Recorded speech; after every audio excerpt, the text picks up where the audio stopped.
Welcome to Tribe Insider here on cleveland.com. It's a special edition as the Indians in the home stretch of the season. They're playing 30 games in 30 days, and joining us to talk about that, Indians beat reporter Paul Hoynes. What's going on, Hoynesy? Hey, Chris, I think they're going to build an ark. You know, Noah did it in 40 days and 40 nights. Somebody did it. He was on the ocean for 40 days and 40 nights. So the Indians are 30. They're doing their version of it.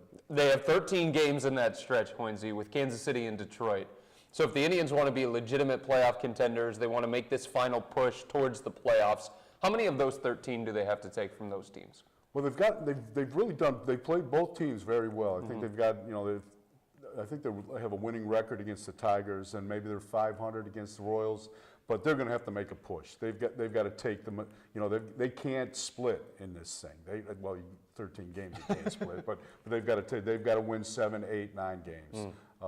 They're 5 back, 6 back, right, or 5 back in the division, 5 back in the wild card, so these 30 games make the season.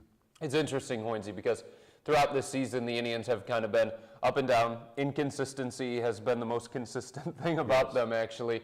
And so many times as fans and us in the media, we've written them off. We've said, okay, this is where it ends. And then they come back and they pull you back in, and here they are again, 3 straight series that they've won, and they've put themselves where they need to be. Yeah, they're like Dracula. You can't kill them, They keep coming back.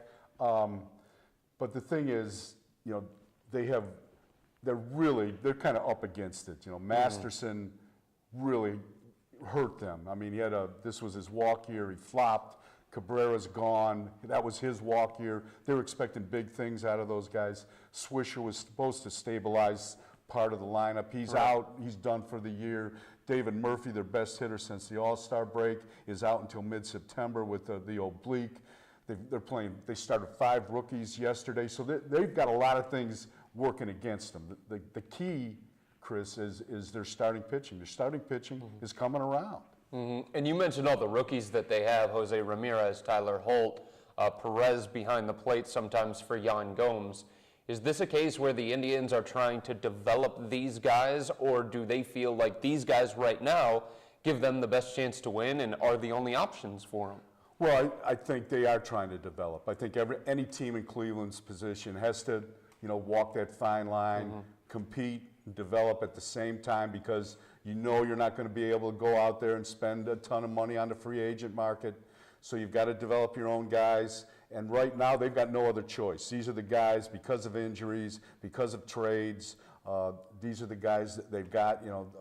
Zach Walters is a good example. Came over from the Cabrera trade with Washington. All he does is hit home runs. He doesn't hit anything else, but he hits home runs, and they don't know what position he can play. Okay. He's DHing now, so that's going to be interesting to see what they do with him in these next, the last part of August and the remainder of September, and just see what does this guy do? Is he an outfielder? Is he an infielder? Or is he just a pure hitter? Yeah, based on what you've seen so far, and I know it's a limited sample size, it's always hard to make any kind of conclusion based on that small sample size, but what do you think he is? Well, he's a switch hitter. I saw him play left field maybe once. You look at his stat line from Washington. I mean, he played, I think he started 32 games, and maybe 25 or 27 of those were as a pinch hitter. So, that tells you something right there. Right. The rest of the time, he kind of played some short, played some second, played some third. So, you love his power. That's the thing that jumps out at you, and that's the thing the Indians need. So I think they'll if he keeps hitting like this, shows a little bit of average, a little bit of plate discipline, they'll find a spot for him. You mentioned the power. Is that the scouting report? Is that what the Indians expected to get in this trade? Yes, they were excited about him mainly because of the bat. He's hit like the last 2 years, this year and last year at AAA, he's hit about 36 home runs total. He hits doubles. He's a big power guy, but there's a lot of swing and miss too. He's going to strike out, so that's that's the yin and the yang. You and I, so many times, we've talked about whether the Indians can do it. They went on this magical run last year at the end of last season. They got that second wild card spot, and we've gone back and forth. Do they have the team? Do they have the right guys? Are they healthy enough? If the Indians are going to make that one last push for that playoff spot, What needs to happen specifically? Well, I think when we've talked before, we've always talked about starting pitching. That has to lead the buggy here. That has to lead the train into September. And you saw it last year with Masterson. Well, Masterson was hurt, but Ubaldo and Kazmir. Masterson through most of August before he got hurt. Those are three guys that were all functioning well. So, it's surprisingly enough, since the break, all of a sudden, well, Kluber's pitched well all year, but Kluber, Carrasco, Bauer, Danny Salazar's come up and won 3 games since the All-Star break. You got TJ House, kind of that funky little lefty in there, changing some things around. So, that seems to be the strength of the club right now. And of course, the bullpen, which has been the foundation of the team all year. Cody Allen. I mean, how about Cody Allen? He came into this year, you didn't know if he was going to be the closer, if he was going to be the setup guy, because you had so many different changes in the bullpen. Chris Perez gone, Vinny Pastano, who knew what was going to happen with him, Joe Smith gone, and Cody Allen comes in like he's been a closer his entire life. Yeah, I mean, Francona loves him. He loves him. He said Cody Allen could do anything he wanted. He said he can start, and he got his baptism of fire Sunday. You saw that pitching out of a bases loaded jam. He gives up the single to Jose Altuve, who I don't know about you, Chris. I love that guy, man. 5'5". He's like the greatest player ever. I mean, so the bases are loaded, and that's really you've seen Cody just kind of blow through like 15, 16 saves. That was his back was against the wall there, and he responded. He got that third out, and that was I think that was a big hurdle for him. And really, he was kind of the closer in waiting. I think they gave Axford the job coming out of spring training just because, okay, he's got the experience, but they always had Cody as the backup. It's Tribe Insider here on cleveland.com. I'm your host, Chris-Fedor, joined in studio today by Indians beat reporter Paul Hoynes. Indians have 30 games in 30 days. Hoynesy, how did it get to that point for the Indians? Well, originally, you can't play more than 20 games in a row under the basic agreement. And they had the one off day in September, and they decided rather than play a doubleheader against the Angels, it was a rain out early in the season, weather out, cold out, I don't know if it was snowing, but they decided to push it back and play that game. I think it's September 8th maybe, and that makes it 30 and 30, and that's going to be that's quite a trek. So, but the good thing is, you can expand the rosters, Chris. So you can call up as many as 40 guys. They're not going to do that, but they could have between 30 and 35 guys. So you're going to have some pitchers to cover all those innings, and so you should be able to get by then. But again, you're balancing the thing. If you're in this race in mid-September, it's. I mean, the games might never end with Francona in the bullpen. He might have 20 guys in the pen. That's what I was going to ask you. Is he going to manage this thing the same way that he's been managing here in June, July, and August, or maybe is he going to take it easy because it is late in the season and because they are going through this brutal stretch? Well, I think no, you can't right now. You're in this. You got to try to win every game. Every game is a postseason game. Every game is like the 7th game of the World Series right now for this team, and and he's very, very competitive. He's very good with that bullpen. Nobody gets overworked, but if they've got a lead, you saw him Tuesday in Minnesota when they came back from the 5-0 deficit. He used 4 guys in 1 inning just to get through the inning. So he's gonna. I think that's the way he's gonna manage. I don't think he has any other choice. He owes it to the club, and he owes it to the organization. He owes it to the fans. You mentioned that the roster can go to 40 September 1st. Who are some names that fans should look at that could be getting called up here in the near future? Well, I guess Jesus Aguilar's got to be one of them, I would think, especially with Swisher done for the year. And you've got Walters to DH. You've got Santana at first base, which are, Aguilar's 2 spots. But he's been up and down a couple times. I think they want to get a look at him. Lindor is a really interesting case, Francisco Lindor. He's starting to play a little better at AAA now. He got a couple 4-hit games last week, and so do you bring him up? That's going to be interesting. And so far, they've really managed expectations on this kid. They don't want another Brandon Phillips situation.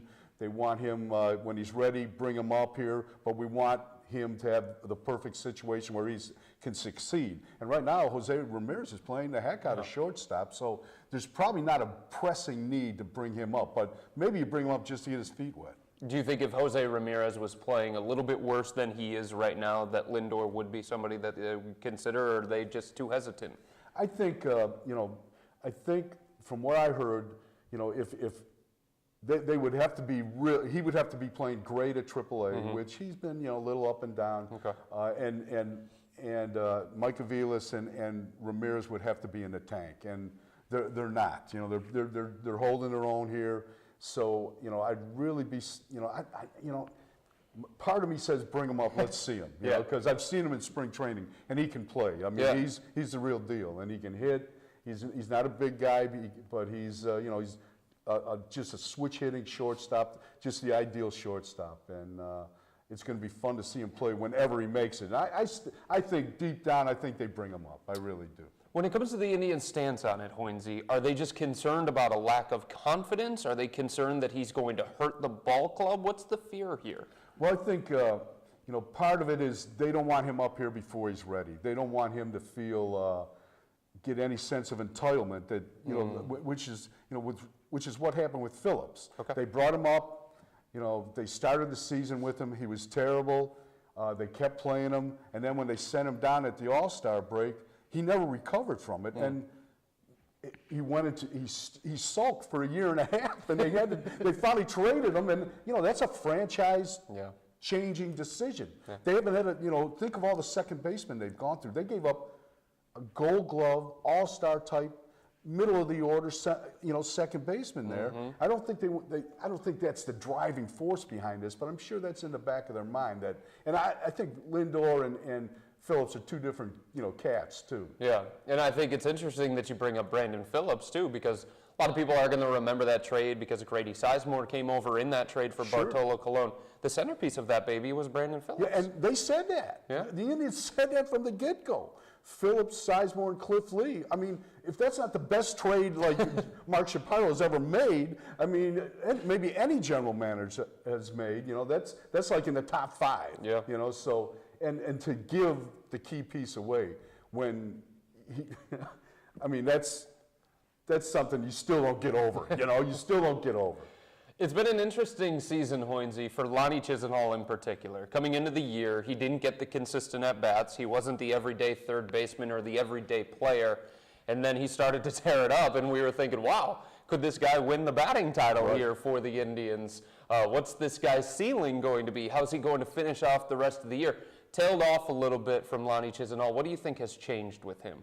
I don't think anything has really changed, Chris. We don't know who this guy is. We've never seen him play a full year in the big leagues. He's hitting 390 on June 11th. Now he's hitting 290. I mean, that's a drop in 100 points in your batting average. That, too. I mean, and that means you've been hitting about 200 for like over 2 months. So, I think, I know it's driving Chisenhall crazy. I think it's hurt the Indians because they thought, okay, this is the guy we plug into the middle of the lineup, and he hasn't been able to do that. And it's going to be interesting to see how he responds the last month of the season. But we'll know a lot more at the end of the year. But I mean, even if Lonnie ends up hitting 280, I mean, that's kind of a hollow 280, isn't it? I mean, because you're all the way up here and then you're all the way down here, but that's baseball, the great evening out of the 162-game schedule. Now, this may just be me. There might not be stats to back this up, and I think the hard thing for me with Lonnie Chisenhall is when he is batting 200, it's not like he's a Gold Glover out there at third base. In fact, to me, Hoynesy has been quite the opposite. When a ball's grounded to him, I'm just like, oh boy. Yeah, I mean, and that's that's been the constant. I mean, if he's hitting 300, a solid 300, a real 300, then you can live with that. Sure. But as you said, I mean, you can't have that. You can't have a 220 hitter booting balls and throwing balls away, and really that's been their Achilles heel all year. Defense has been just atrocious. Indians embarking on 30 games in 30 days as they make this final push towards a playoff spot, seeing if they can come up with a run like they had last year when they got that second wild card spot. 13 of the games are against Kansas City and Detroit. Before we wrap things up here today, Hoynesy, How about the biggest surprise, the player that's been the biggest surprise to you this season for the Indians? I'd have to say Brantley. You know, I really, he's been kind of a model of consistency. And you know, Chris, you saw he was a solid player the last 2 years. Average-wise, a little, production-wise, a good defender, good base runner. But what we didn't see was the power. We didn't see the high RBIs, and that's what we got, especially in the first half this year. And I think that's been the biggest surprise to me. That the only thing he was missing from his game was power, and that's what he did this year. How about on the other side of things, the player that's been the biggest disappointment?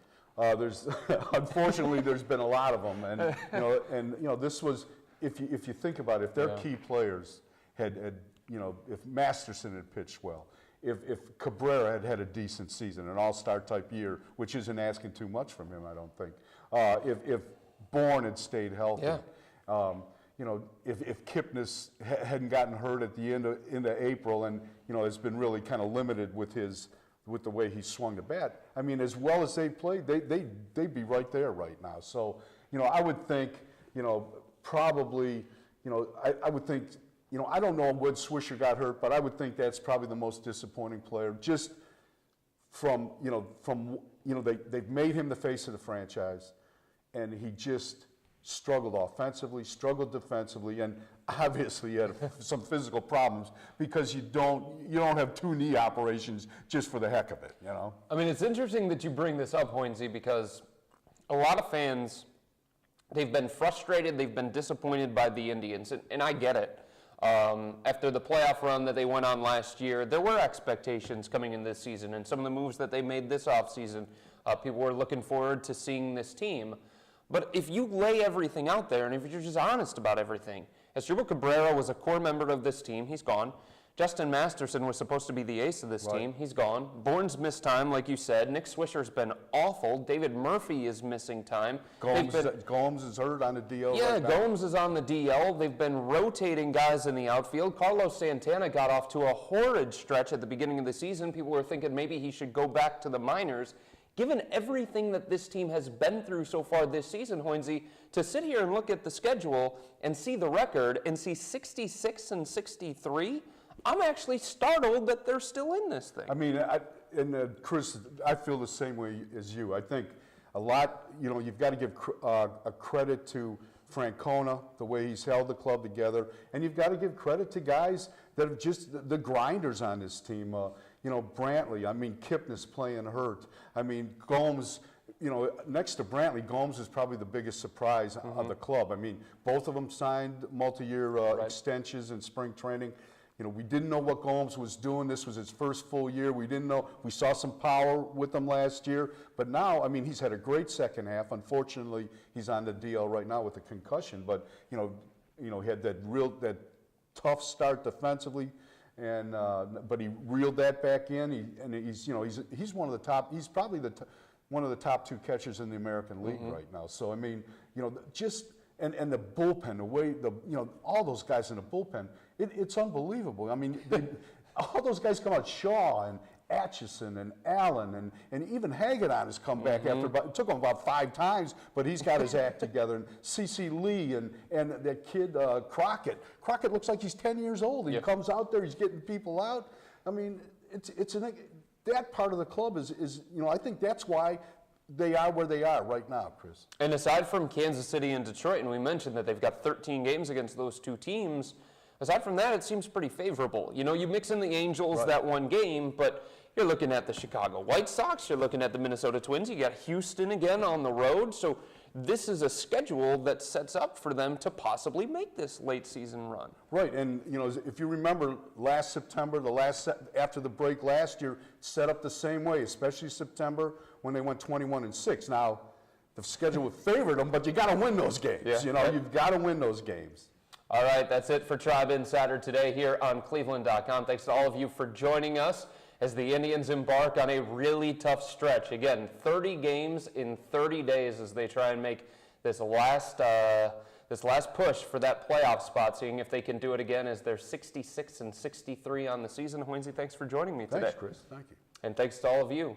We'll be back next time on cleveland.com.